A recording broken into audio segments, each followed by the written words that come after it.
Hello everybody, how's it going? Lord Josh here once again on this very fine day. Well, actually today it's not so fine, it's raining today, but I assure you that's not by my own influence. Sometimes it's good to sit back and let nature do what it will. But I'm here today not to discuss weather magic, I'll do that another time.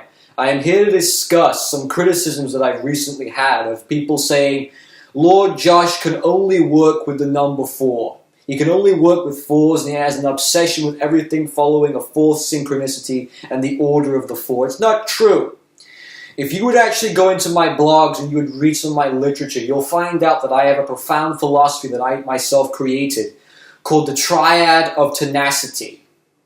But people don't know this, you see. My blogs are fairly obscure these days. They used to get about 5,000 hits back in 2009, 2010 on some of my older Mayan research. But the Triad of Tenacity follows the principles that everything else will fall into natural action if you have 3 virtues that are perfectly chiseled and formed and developed within your own personal character. And what are these virtues that I'm speaking of? The first one, and most importantly in my personal opinion, is the creativity. Creativity and imagination is essential to human development and spiritual development. If you are not creative, I regard you as an unimaginative person. I regard you as a conformist. And you might say, well, Lord Josh, I don't care what you think about me. That's fine. However, I think that if you deprive yourself of exercising your creative muscle, you will encounter so much resistance from the world, from nature, from reality. It's awesome to be able to unwind, to sink yourself and sink your mind into poetry, into quotes, writing, art, whatever your choice of medium is. Whatever you like to do is what you should indulge into. And I'm tired of seeing self-destructive behavior of young people who, at the ages that they're at, should be able to have these incredible minds where they can conceive entire universes, all in theory, and they can put it out into practicality using creativity. Someone asked me once, what's come first? What came first, imagination or creativity? The answer is quite simple. You use your imagination to be able to conceive a great idea, and you use your creativity, your hands, to put it together. That's how it works. And I see so many people today neglecting it all the time. That's what they do. And I'm tired of seeing it on social media. You can use social media as a platform to forward your talents and artistic values and your art. If you can do that, then I think you can use social media in a positive way rather than a negative way. So the first of the 3 values and virtues is creativity. The second is confidence. My God, how important is it to have the confidence in order to execute your beliefs and your ideas? In order to be able to manifest them and work with them, you absolutely need to be able to be confident, because you have to have self-belief. People always say to me, Lord Josh, you are the most arrogant, self-assured, egotistical person I've ever known. You think the whole world evolves around you. Listen, as an occultist and as a ceremonial magician, it's part of the philosophy and the belief system that you do regard yourself as the center of your own universe. That's how it works. And yes, who else am I going to consider the most important thing in my life? Let's be honest here, and let's be totally real. We are all selfish to some degree. And we all have the ability to be very conceited and arrogant at some point in our lives. I am happy to admit that I do have a high sense of self-belief. And it's that sense of self-belief that enables me to continue my mission. When people are telling me that I'm crazy and I'm nuts and that none of anything that I talk about will ever come to fruition, it's my confidence and that deep-rooted belief in my own words and that passion, that raw passion that keeps me going on the straight and narrow. And I feel if you don't have passion, you don't have strong virtues and principles, and you're not confident about what you're saying, people will attack you and you will fall apart underneath that attack, because you need to be well-rounded, you need to be strong. You've got to be ready to resist those attacks and let things be as they will. But if you're not confident, how can you resist them? You have to have the confidence. The confidence is like a shield. It's a shield to keep away all of those negative and violent criticisms that will often come through. It's very important to have, so you need the confidence behind the creativity. Now the next thing here, I think a lot of people will call me a narcissist for this, but you absolutely need charisma. Now the definition of charisma will depend on the culture and the age and the demographic of the individual you're asking and where they're from and what they're used to. But charisma for me is being able to have the influence over others and being able to inspire them. I love to be inspired. That's one thing I absolutely love. People say to me, Josh, we don't often see you laugh. And it's true. I don't laugh very often. I have a different way of working. I don't seek humor and comedy. I seek to be inspired. I love to see things that make me emotionally invigorated and inspired. And I don't see that too often on social media. I really don't.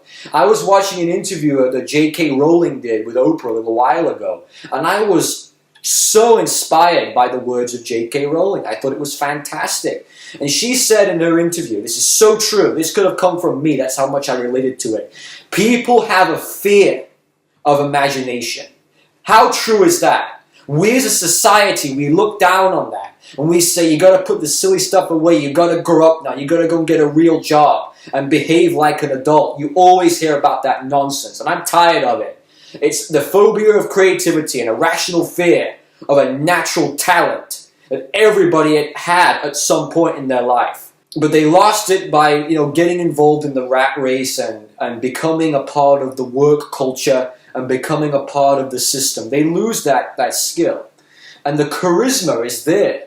If you're someone like me, you consider yourself to be a teacher or a philosopher and a public figure, you need to be at the forefront of your cause.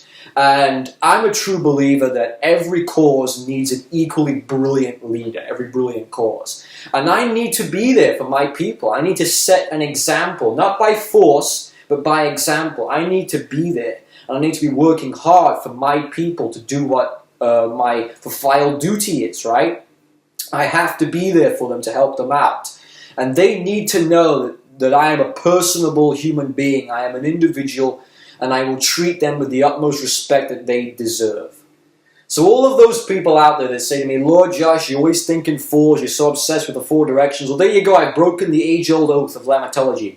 I have a three-legged strategy, right? I have the three strategies of creativity, confidence, and charisma.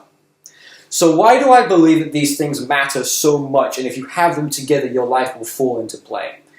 If you don't have any of these attributes, or if you're missing one, you will still fail in the long run. You have to have all of them. It's crucial.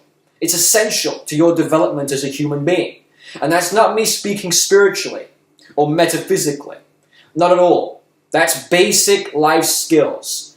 I think there's a huge issue with young people today that they're buying into the propaganda that you live and you accept what you have.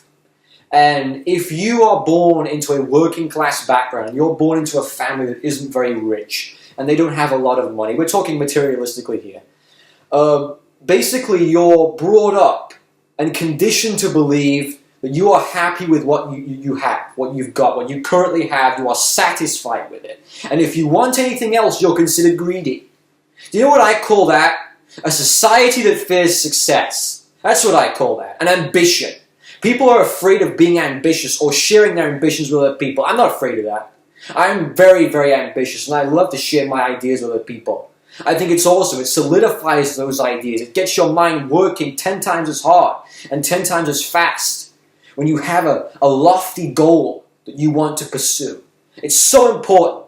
And I think that modern day young people are without cause. That's what I'll say about that. They are without cause. They will drift along, playing video games, getting fat, neglecting their own personal health, neglecting their imaginations. They will come and they will go, and they will disappear like ashes in the wind. Nobody will remember who they are.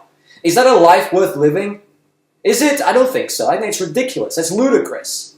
But so many of you watching this video right now will be able to identify with that. Someone right now watching this video will have the courage and honesty to admit to themselves that that's probably them. You can sit there and say right now, that's probably me. But so many don't. They'll come to me and they'll say, that's not me, I don't live like that, I have a job, I have a family. Yeah, you're a conformist, basically. But I feel that the step towards realizing you have a problem is to acknowledge it. You have to acknowledge it. Truth hurts. People don't like to acknowledge their own faults and issues. And that's just the way it goes with a lot of people. But if you can stay on the straight and narrow, and you can abide by the Triad of Tenacity, please read more about my blog, and it goes really in deep about the old philosophy. If you can abide by that, I guarantee you, no spirituality involved, just a little bit of good old imagination, some self-discipline, and working smart. If you can do that, trust me, you will see your life transform. Because I'm so freaking tired of seeing clones of other people all the time. How many clones do you see of me?